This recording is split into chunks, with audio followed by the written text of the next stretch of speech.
The grease under my fingernails told the story of another 16-hour day at Lakewood Regional Airport. I'm Elias Aldridge, 38 years old, and I fix the things that keep rich people's private jets in the air. Not glamorous work, but it pays the bills and keeps my 5-year-old daughter Ivy in those fancy organic snacks my wife Vera insists on buying. Before we dive deeper into this story, I have one small request. Please subscribe, drop a like, comment, and hit that hype button to boost this channel so more people can discover these incredible Reddit stories. Speaking of Vera, she wasn't home again. Third time this week. Her photography business had been booming lately, which apparently meant more overnight trips to capture authentic moments for her Instagram followers. At 36, my wife had somehow transformed from the small-town girl I married into this social media influencer who spoke in hashtags and lived for likes. I grabbed a beer from the fridge and noticed the new camera equipment scattered across our granite countertop. Must have cost $3,000 easy. Funny how Vera's authentic moments required increasingly expensive gear. My phone buzzed. FaceTime call from Vera. Finally. "Hey, babe." Her voice was too bright, too cheerful. Behind her, I could see a beachfront cafe with umbrella tables and that particular golden light that screams expensive resort town. "Daddy!" Ivy's face appeared on screen, chocolate smeared around her mouth, eyes sparkling with excitement. "Look where we are! It's so pretty!" "Hey, princess. Having fun with mommy?" "Uh-huh. And guess what? This is my weekend daddy." The world stopped. Ivy turned the phone, and there he was, a man in his early 40s, perfectly styled hair, designer polo shirt, the kind of smile that belonged in toothpaste commercials. He waved at the camera like we were old friends. "Weekend daddy?" I managed to keep my voice steady, but my grip on the beer bottle tightened. Vera quickly grabbed the phone back. "Oh, that's just Caleb. He's helping me with some photography work. Ivy's being silly with nicknames." Caleb. I filed that name away. "Right, photography work." I took a long swig of beer. "What kind of photography requires a male assistant at a beachfront resort?" "Don't be paranoid, Elias. You know how my business works. I need to network, make connections. Caleb has contacts in the industry." Industry connections. Sure, I'd been married to Vera for 8 years, and I knew her tells. The way she touched her earring when she lied, the slight uptick in her voice when she was defensive, the way she couldn't quite meet my eyes through the camera. "When are you coming home?" "Tomorrow night, maybe Tuesday morning. There's this sunrise shoot I really want to capture." After we hung up, I sat in our too-quiet house and thought about that phrase, weekend daddy. Kids don't come up with stuff like that on their own. They repeat what they hear. I opened Instagram and found Vera's account. 37,000 followers hung on her every perfectly filtered post. Her latest photos showed Ivy building sandcastles, eating ice cream, playing in tide pools, all tagged with locations from an upscale coastal resort 3 hours north. But it was the shadows that caught my attention. In photo after photo, there was always a second shadow, a man's shadow. Sometimes it was holding Ivy's hand, sometimes it was reaching for the same ice cream cone. In one shot, the shadow's arm was clearly wrapped around Vera's waist. I scrolled through the comments. Vera's friends gushed about mother-daughter time and making memories, but one comment made me freeze. "Caleb seems sweet with Ivy. You three look like such a happy family." Vera had liked the comment. I grabbed my laptop and started digging. Social media makes people stupid, and Vera was no exception. Cross-referencing her posts with location tags, I found Caleb Brown's profile within 20 minutes. Licensed family therapist, divorced, 2 kids of his own that he saw every other weekend. His recent posts told an interesting story: beach dinners, sunset walks, a photo of a small hand, clearly Ivy's, making a sandcastle. He was careful not to show faces, but the timeline matched Vera's trips perfectly. family therapist. The irony was so thick I could taste it. My phone rang. Tommy Kowalski, my buddy from the boxing gym where I worked out my frustrations. Eli, you sound like shit. What's wrong? My wife's got a new hobby. Photography? Lying. Tommy was quiet for a moment.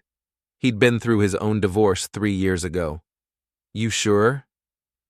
Weekend daddy, Tommy. My 5-year-old daughter has a weekend daddy. Jesus, what are you gonna do? I looked around our house. The mortgage I'd been paying for 6 years.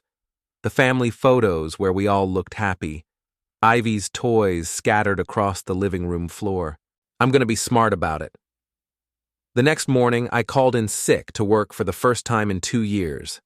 Instead of fixing jets, I was going to fix my life. First stop, attorney Sarah Fields. I'd heard about her through the guys at work. She'd helped Tommy's cousin in a nasty divorce. Her office was downtown, 3rd floor of a building that had seen better decades. Sarah Fields was exactly what I'd expected. Mid-50s, sharp suit, sharper eyes. The kind of woman who'd eat opposing counsel for breakfast and pick her teeth with their bones. Mr. Aldridge, what can I do for you? I laid out everything. The weekend daddy comment, the Instagram evidence, Caleb's profile, the expensive camera equipment, the suspicious trips. Sarah took notes in shorthand, her expression never changing. When I finished, she leaned back in her chair. How long has this been going on? I'm not sure.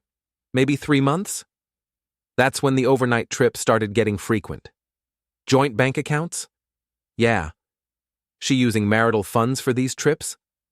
I pulled out my phone and showed her the bank statements I'd screenshotted.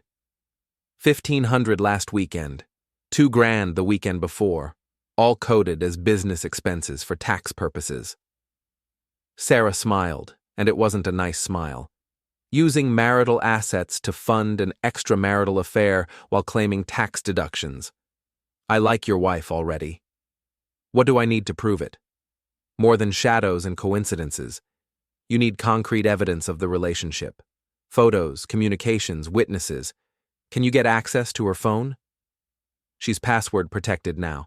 Started that about 2 months ago. Convenient timing. What about her laptop? She takes it everywhere. Sarah tapped her pen against her legal pad. I know a private investigator. Discreet, thorough, reasonable rates. But Elias, I need to ask, what's your endgame here? Counseling, divorce, custody? I thought about Ivy calling another man weekend daddy, about Vera's lies, about the way she'd looked right into the camera and lied to my face. I want full custody of my daughter, and I want them to pay for what they've done. Them? Vera and her therapist boyfriend. He's supposed to help families, not destroy them. Sarah's smile got wider. Now we're talking. But remember, revenge is a dish best served legally. We do this right, or we don't do it at all. I hired her on the spot. Next stop, Edward Gibson Investigations. The PI Sarah recommended worked out of a strip mall office between a nail salon and a tax preparation service. Edward was a former cop, early 60s, with the kind of weathered face that had seen everything twice. Cheating spouse? He asked before I'd even sat down. That obvious? You've got the look. Hurt, angry, but trying to hold it together for the kid. How old? 5. Edward nodded. Tough age. They remember everything, understand nothing. What do you need? I explained the situation. Edward listened without interrupting, occasionally making notes on a yellow legal pad that looked like it had survived several decades. I can get you proof, he said when I finished. Photos, timeline, documentation of where they go and what they do. But it ain't cheap, and it ain't fast. How much? $2,000 retainer, daily rate plus expenses after that. I thought about Vera's latest camera purchase, about the money she'd spent on her business trips. Do it. That evening, Vera came home with the kind of tan you don't get from photography work. She was glowing, relaxed, happier than I'd seen her in months. How was your shoot? I asked, helping Ivy with her bath while Vera unpacked. Amazing. The light was perfect, and I got some incredible shots for my portfolio. What kind of portfolio work? Family portraits, lifestyle photography. There's a real market for authentic family moments. Authentic family moments. With my daughter and her boyfriend. Sounds lucrative. It could be. Caleb thinks I have real potential in that space. There it was. Caleb thinks, not I think or the client thinks. Caleb thinks. This Caleb guy seems pretty involved in your business decisions. Vera paused in folding her clothes. He's a professional consultant. He understands the market. What kind of professional consultant? Marketing, brand development, that sort of thing. Another lie. I'd already looked up Caleb's credentials. Licensed family therapist, not marketing consultant. But I played along. Sounds expensive. Good advice is worth paying for. I tucked Ivy into bed while Vera showered. My daughter was tired from her weekend adventure, but she chattered about the beach, the ice cream, the nice man who taught her to skip stones. Daddy, why don't you come on the trips with Mommy and me? Because Daddy has to work, Princess. Caleb doesn't work on weekends. Caleb has a different kind of job. He's really nice. He bought me a stuffed dolphin and said I could name it whatever I wanted. My heart broke a little more. What did you name it? Weekend Daddy, like him. After Ivy fell asleep, I found Vera in our bedroom, moisturizing with some expensive cream she'd never owned before. Good trip? I asked, getting ready for bed. Productive. I think I'm really finding my niche. Your niche? Family photography, capturing real moments between parents and children. There's something authentic about it that people respond to. She was describing her affair like it was a business opportunity. The audacity was almost impressive. Maybe I should come along next time. Help carry equipment. Vera's hand froze on the lotion bottle. Oh, you'd be bored. It's a lot of waiting around, getting the right light. You hate that artsy stuff anyway. I don't hate spending time with my family. Of course not, but you work so hard during the week. Weekends should be your time to relax. My time to relax while she played house with another man and my daughter. Maybe you're right. That night, Vera fell asleep quickly, exhausted from her weekend of photography work. I lay awake, listening to her breathe and planning my next move. Edward Gibson had been right about one thing. Revenge wasn't cheap. But some things were worth paying for. Edward worked fast. By Thursday, I had a manila envelope full of 8x10 photographs that told the story Vera's Instagram posts had only hinted at. Vera and Caleb holding hands while Ivy played on the beach. Vera sitting on Caleb's lap at a beachfront restaurant. Caleb carrying Ivy on his shoulders while Vera took pictures. The three of them walking into a resort hotel room, the same room, at 9 p.m. on Saturday night. The timestamps were damning. Every photo was from times when Vera had claimed to be working alone or networking with other photographers. But the real kicker was the background check Edward had run on Caleb Brown. Your wife's boyfriend has some interesting history, Edward said when I met him at a diner across town. 2 complaints filed with the state licensing board, both from female clients who claimed he crossed professional boundaries. What kind of boundaries? The kind that end marriages. Both complaints were withdrawn after settlements were reached. No admission of guilt, but sealed records and payouts. So he's done this before. Looks like it. Family therapist who specializes in marriage counseling, but seems to have a habit of getting too close to his female clients. I stared at the photos spread across the diner table. What kind of man takes a married woman's 5-year-old daughter on romantic getaways? The kind who's done it before and gotten away with it. That evening I made a decision. I was going to confront Vera, but I was going to do it smart.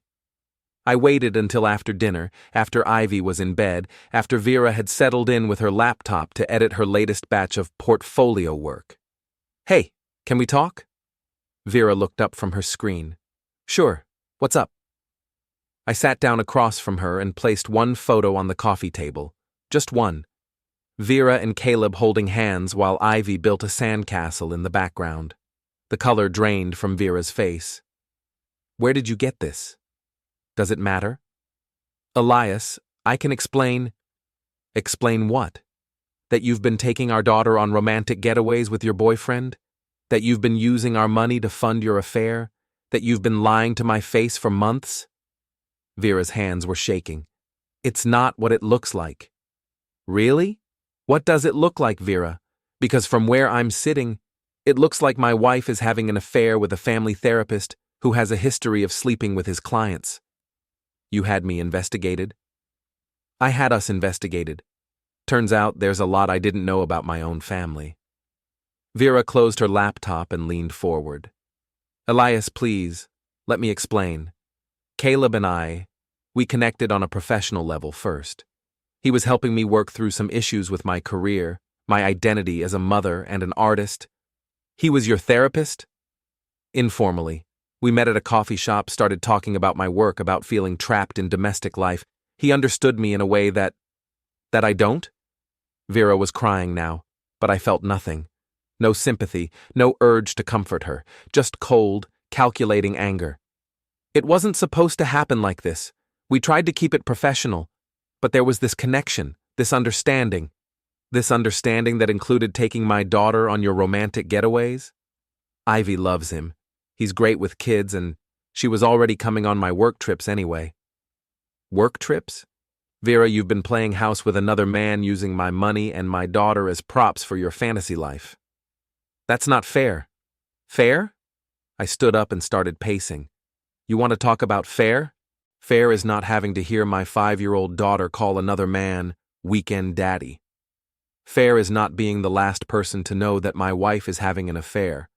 Fair is not working 60-hour weeks to pay for my wife's romantic getaways with her boyfriend. Elias, please. How long, Vera? How long has this been going on? She wiped her eyes with the back of her hand. 3 months, maybe 4. And you were planning to tell me when? I don't know. I was confused, trying to figure out what I wanted. What you wanted. What about what Ivy wants? What about what I want? Or do we not factor into your self-discovery journey? Vera stood up and tried to reach for me. Of course you do. You're my husband, Ivy's father, but Caleb makes me feel alive again, makes me feel like I'm more than just a wife and mother. Get out. What? Get out of this house. Tonight. Go to your boyfriend's place, go to a hotel, I don't care, but get out. Elias, you can't just throw me out. This is my house too. Actually, it's my house. I've been paying the mortgage for 6 years with money I earned fixing airplanes while you played photographer. And according to my lawyer, using marital funds to finance an extramarital affair is grounds for some very interesting legal consequences. Vera's face went white. Your lawyer? Sarah Fields. Maybe you've heard of her. She specializes in cases where one spouse uses family money to fund affairs. Apparently, it's more common than you'd think. You can't do this. I can, and I am. You have 1 hour to pack whatever you need for tonight. We'll figure out the rest through lawyers. What about Ivy? What about her? She's my daughter, and she's staying with me. She's my daughter, too. The daughter you've been using as a prop in your affair? The daughter you've been confusing with another father figure? That daughter? Vera was sobbing now, but I was done being manipulated by her tears. 1 hour, Vera. Then I'm changing the locks. She packed quickly, throwing clothes and toiletries into an overnight bag while I sat in the living room listening to her move around upstairs. When she came down, her eyes were red and puffy. This isn't over, Elias. You're right. It's just beginning. After she left, I poured myself a drink and called Sarah Fields. It's Elias Aldridge. She's gone. How did she take it? About as well as you'd expect. She's probably calling Caleb right now, crying about her mean husband. Good. Let her run to him. Makes our case stronger. What's your next move? I looked at the photos Edward had taken, spread across my coffee table like evidence at a crime scene. I want to have a conversation with Dr. Caleb Brown, professional to professional. Elias, be careful. Don't do anything that could hurt our case. Don't worry, I'm just going to introduce myself. Caleb Brown's office was in one of those medical complexes that tried too hard to look welcoming. Soft lighting, abstract art, motivational posters about growth and healing. The kind of place where marriages went to fade while therapists got rich. I'd made an appointment under a fake name, claiming I needed couples counseling. The receptionist, a young woman with kind eyes, had been sympathetic when I explained that my wife and I were going through a rough patch. Dr. Brown is wonderful, she'd assured me. He really understands family dynamics. I'll bet he does. I arrived 15 minutes early and sat in the waiting room, reading magazines about healthy relationships and effective communication. The irony wasn't lost on me. At exactly 2 o'clock, the inner office door opened, and there he was. Caleb Brown in the flesh. Tall, well-dressed, the kind of confident smile that probably made unhappy wives feel understood and appreciated. Mr. Johnson, I'm Dr. Brown, please, come in. His office was exactly what I'd expected. Diplomas on the walls, family photos on the desk, comfortable chairs arranged to encourage intimate conversation. I wondered how many marriages had ended in this room. So, Mr. Johnson, what brings you here today? I settled into the patient chair and looked him directly in the eyes. Actually, it's Mr. Aldridge, Elias Aldridge. I think you know my wife. The color drained from Caleb's face, but to his credit, he recovered quickly. Professional training, probably. I'm not sure I understand. Vera Aldridge, weekend photography trips. My 5-year-old daughter Ivy, who calls you weekend daddy. Caleb leaned back in his chair, his professional mask slipping slightly. Mr. Aldridge, I think there may be some confusion. No confusion. I've got photos, credit card receipts, witness statements. The only thing I'm confused about is how a licensed family therapist justifies destroying a family. Mr. Aldridge, I understand you're upset, but… Upset? I laughed, but there was no humor in it. I'm not upset, Dr. Brown. I'm curious. See, I did some research on you. Turns out, this isn't your first time crossing professional boundaries with a married client.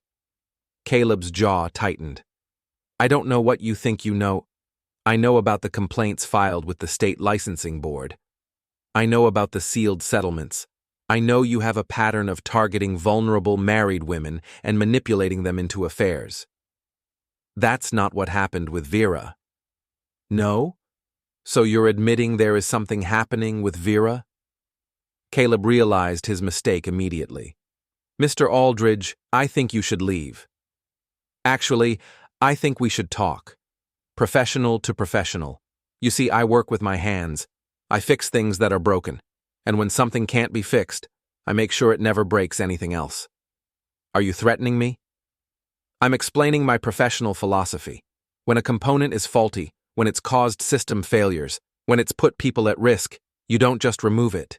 You make sure everyone knows it was defective so they don't make the same mistake. Caleb stood up. This conversation is over.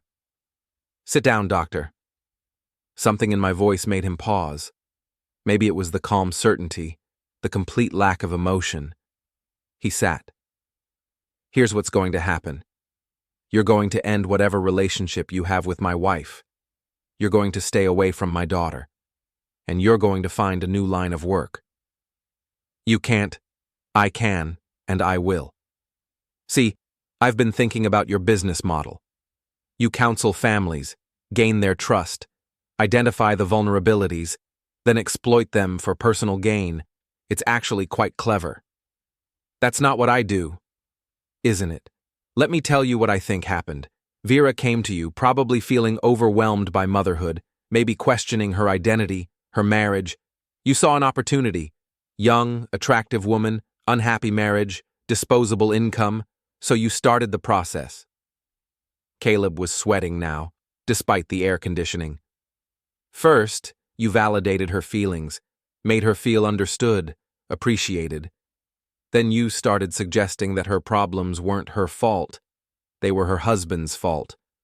Her marriage was holding her back from her true potential. Mr. Aldridge. Then came the boundary crossing. Coffee meetings that weren't really therapy. Text messages outside of business hours. Maybe some light touching, accidental contact. Building intimacy while maintaining plausible deniability. You don't understand the therapeutic process? I understand predatory behavior. And I understand that you've done this before, which means you'll do it again unless someone stops you. I reached into my jacket and pulled out a manila envelope. Photos of you and my wife, photos of you with my daughter, copies of your previous complaints and settlements, financial records showing how you've been benefiting from the destruction of my family. What do you want? I want you to disappear. Quit your practice, leave town, find a new profession, something that doesn't involve vulnerable families. And if I don't? Then I start making phone calls to the state licensing board, to your previous victims, to the local newspaper, to every family therapy practice in the state. I'll make sure everyone knows exactly what kind of therapist you are. Caleb was quiet for a long moment, staring at the envelope in my hands. You're destroying your wife's happiness. My wife destroyed her own happiness when she decided to use our daughter as a prop in her midlife crisis. She loves me. She loves the idea of you, the escape you represent. But love built on lies and manipulation isn't love, doctor. It's addiction. I stood up and placed the envelope on his desk. You have 48 hours to make your decision. End it with Vera, or I end it for both of you. And if Vera doesn't want it to end, then she'll learn what it's like to love someone who doesn't exist anymore. I walked to the door, then turned back. Oh, and doctor? If you ever contact my daughter again, if you ever use her to manipulate her mother, if you ever put her in the middle of your sick games again, I'll make sure you never practice therapy anywhere in this country. That's not a threat. It's a professional guarantee. I left him sitting in his office, staring at the photos of his perfect weekend family, probably wondering how it had all gone so wrong so fast. The answer was simple. He'd made the mistake of thinking I was just another cuckolded husband who would suffer in silence. He was about to learn how wrong he was. 3 days passed without a word from Vera. No calls, no texts, no attempts to see Ivy. I explained to my daughter that Mommy was working on a big project and would be away for a while. Ivy seemed to accept this with the resilience that 5-year-olds have for adult complications they don't understand. On Thursday evening, my phone rang. Vera. Elias, we need to talk. I'm listening. Not over the phone. Can we meet somewhere? Where are you staying? A pause. With Caleb. Of course she was. Fine, tomorrow night, 7 o'clock. Murphy's Bar on 5th Street. Come alone. Murphy's was the kind of blue-collar dive where I felt comfortable, and Vera would feel completely out of place. Neon beer signs, peanut shells on the floor, the smell of cigarettes that had soaked into the wood paneling over decades. It was perfect for what I had in mind. I arrived early and chose a corner booth where I could see the door. Tommy was working the bar. I'd asked him to be there as backup, just in case things got complicated. Vera walked in at exactly 7, looking like she'd stepped out of a fashion magazine into the wrong movie. Designer jeans, expensive blouse, the kind of confident stride that said she thought she was in control of the situation. She was wrong. Elias. She slid into the booth across from me, wrinkling her nose slightly at the sticky table. Vera, how's the photography business? Don't be sarcastic. We need to discuss our situation like adults. Our situation? Is that what we're calling it? The waitress came over, Betty, who'd been working at Murphy's since before I was born. What can I get you folks? Beer for me, whatever's on tap. I looked at Vera. My wife will have a white wine spritzer. We don't have wine spritzers, Betty said flatly. Then she'll have a beer too. After Betty left, Vera leaned forward. Elias, I know you're angry. Angry? No, Vera. Angry was 3 months ago when you started lying to me. Angry was when I realized you were using our daughter to play house with your boyfriend. What I am now is focused. Focused on what? On protecting my daughter and making sure you and your therapist boyfriend face consequences for what you've done. Vera's composure cracked slightly. Caleb told me about your visit to his office. That was inappropriate, Elias. He could have called the police. But he didn't. Want to know why? Betty returned with 2 beers. Vera ignored hers. Because he knows he's been caught. Because he knows that what he's done is unethical, probably illegal, and definitely grounds for losing his license. You don't understand our relationship. I understand it perfectly. He's a predator who targets vulnerable married women. You're a bored housewife who fell for his manipulation. It's not complicated, Vera. It's pathetic. That's not fair. You want to talk about fair? Let's talk about Ivy. Let's talk about how you've confused a 5-year-old girl by introducing another father figure into her life. Let's talk about how you've used her as emotional manipulation to keep your boyfriend interested. I would never. You would and you did. Every photo, every trip, every weekend daddy comment. You turned our daughter into a prop for your affair. Vera was crying now, but I felt nothing. No sympathy, no regret, no urge to comfort her. What do you want, Elias? What will it take to fix this? Fix this? Vera, you can't fix this. You made a choice. You chose your therapist boyfriend over your family. You chose lies over truth. You chose your selfish desires over your daughter's well-being. I made a mistake. You made a series of calculated decisions over a period of months. That's not a mistake. That's who you are. I reached into my jacket and pulled out a legal document. Divorce papers. I'm filing for full custody of Ivy, citing abandonment and emotional abuse. Abandonment? Emotional abuse? Elias, you can't be serious. You left your daughter with me to go live with your boyfriend. That's abandonment. You used her to facilitate your affair, exposed her to an inappropriate relationship, and caused her emotional confusion about family structure. That's abuse. No judge will see it that way. Want to bet? I've got photos, financial records, witness statements, and expert testimony from child psychologists about the damage caused by introducing children to affair partners. Vera stared at the papers like they were written in a foreign language. There's more. I'm also filing a complaint with the state licensing board against Dr. Brown. Turns out, having a private relationship with a client, even an informal client, is grounds for license revocation. I wasn't his client, weren't you? You met him for counseling sessions. He provided therapeutic advice about your marriage and family life. You paid him for his services, even if you called it consulting. The state board will be very interested in how he leveraged that professional relationship into a personal one. You're trying to destroy his career. I'm trying to protect other families from what he did to ours. Vera was sobbing now, mascara running down her cheeks. Elias, please, I love him. No, you don't. You love the fantasy he sold you. The idea that you could have a different life without consequences. But reality has a way of catching up with fantasy. What if I end it? What if I come home, we go to counseling, try to work things out? Too late for that. It's never too late. It is when you involve my daughter. The moment you brought Ivy into your affair, the moment you confused her about family roles, the moment you made her call another man daddy, that's when it became unforgivable.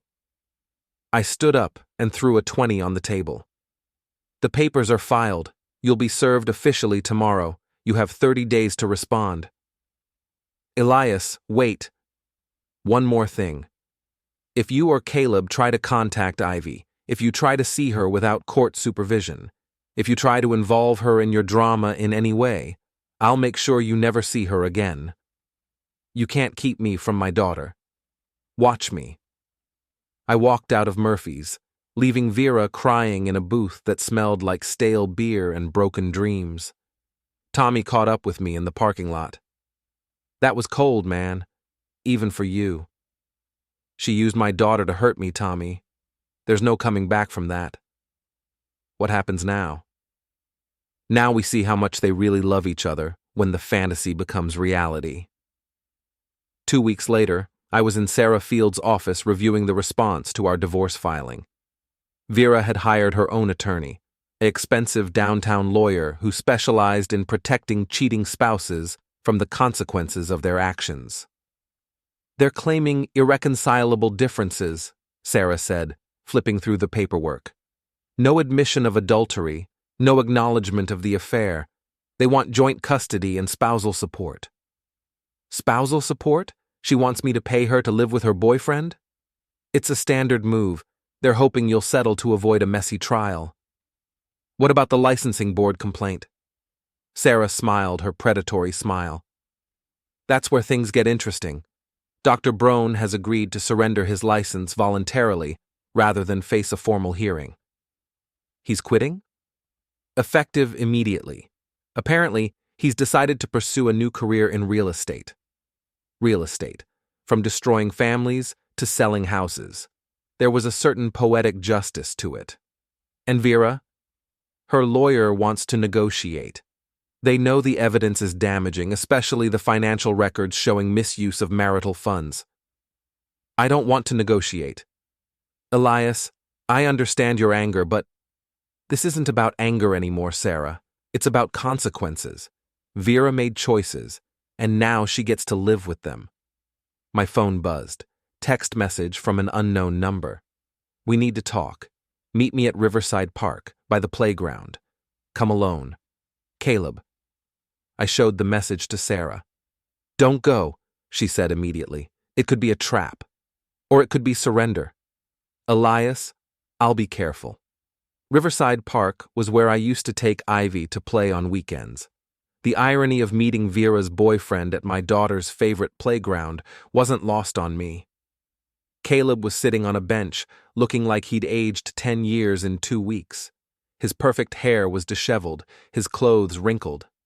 The confident therapist was gone, replaced by a broken man facing the consequences of his actions.